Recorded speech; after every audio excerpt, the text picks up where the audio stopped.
Good morning, everyone. My name is Virginia Luka, and I'm an education major here at the Southern Oregon University. My mentor is Dr. Young-Hee Kim of the Education Department, and this summer I was given the opportunity to study the history of education and cultural impacts on the island of Palau, where my mother was born and raised.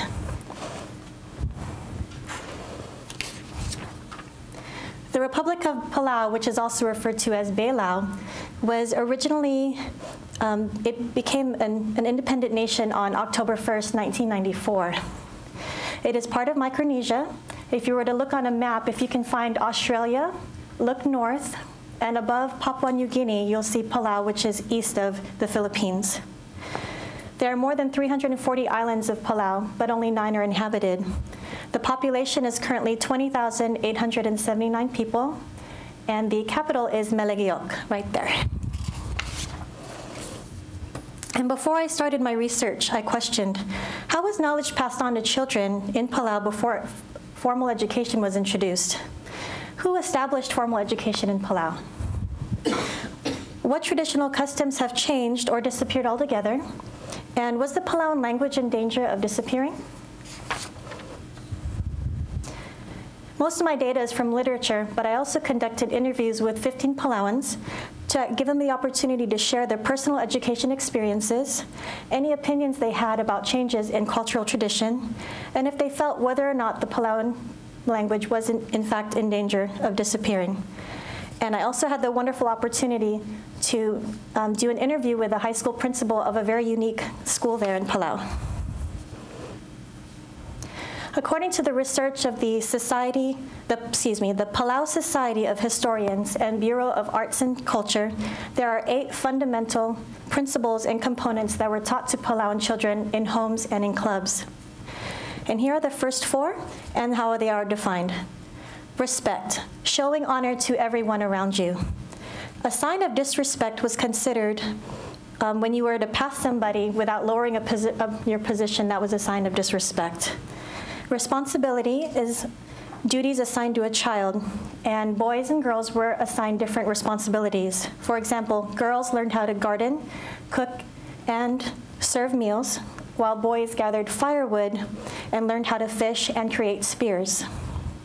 Occupation was considered learning skills and techniques needed for life.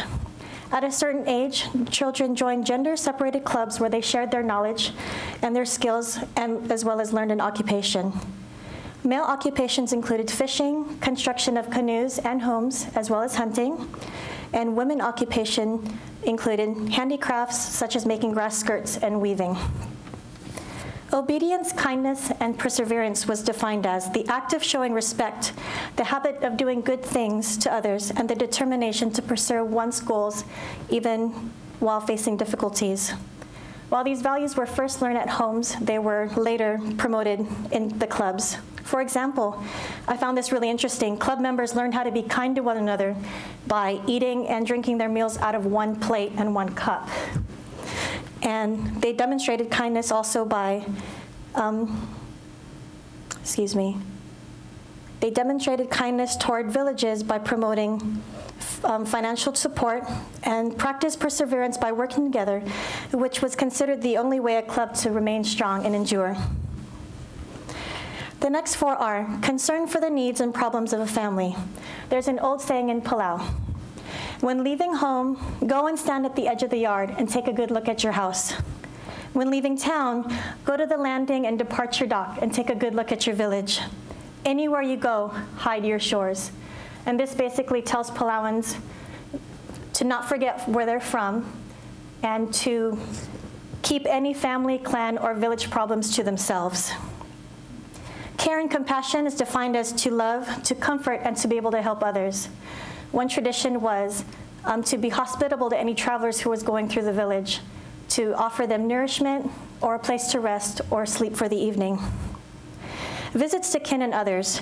Children learned who were part of their family and paid visits to them. During these visits, they learned how to conduct themselves in acceptable manners.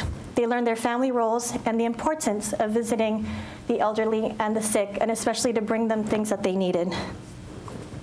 Humility and verbal conduct. To teach a child humbleness in mind and spirit, and proper ways of speaking. All children learned to understand the hierarchy of the different families and clans. They were expected to be humble and treat everyone with the same level of respect, whether if they came from a high clan or if they had personal wealth.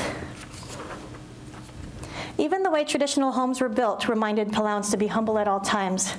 If a Palauan were to stand up straight from a sitting position, they may hit their head on one of the crossbeams or ledges as pictured here.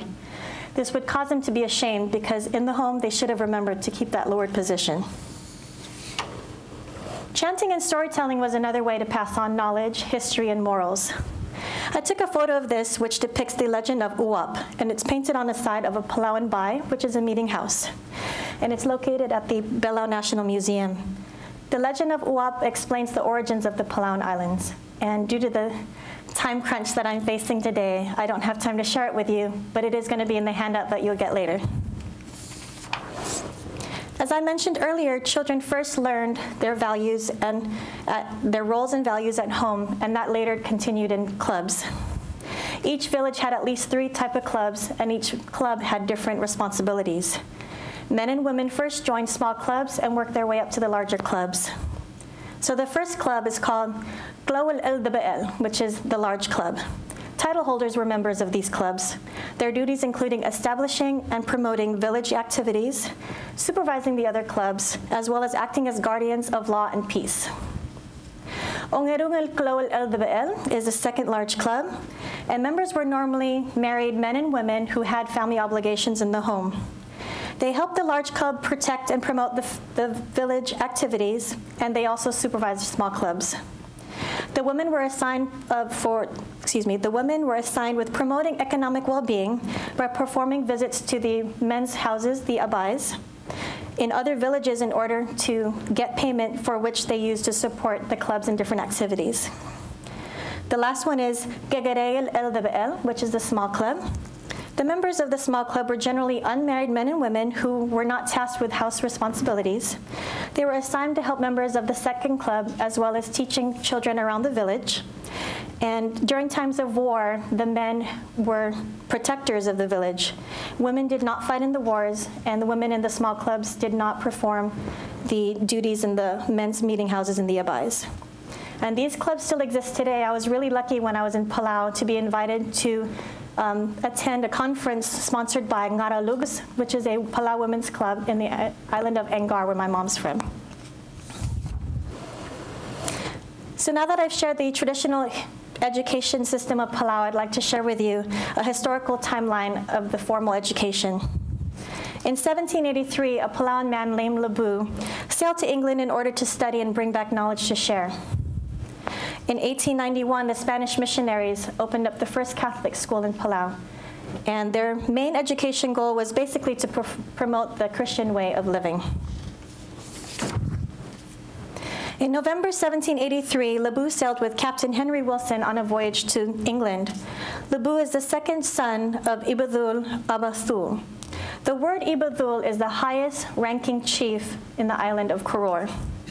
At the time, the Ibadul was considered the king of Palau by Captain Wilson and his crew. But what they didn't understand is there are different high-ranking chiefs on all the islands and clans.